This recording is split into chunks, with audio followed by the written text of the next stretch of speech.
मला जर करायचं गेलं ते आधीच बोलू धोक्यावरून मोकळी झाली. पण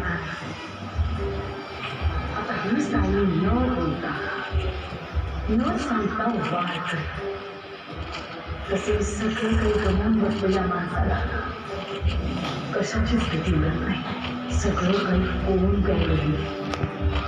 अपमान, राग, दुःख आणि एकटेपणा सगळ्यांनी खूप डोळे मारून धक्के मारले. फक्त माणसांनीच नाही तर नशिबाने सुद्धा माझी थिंड काढली. पण आता मी त्या सगळ्यांची वरात काढणार. ज्यांनी मला बँड बाजा सकट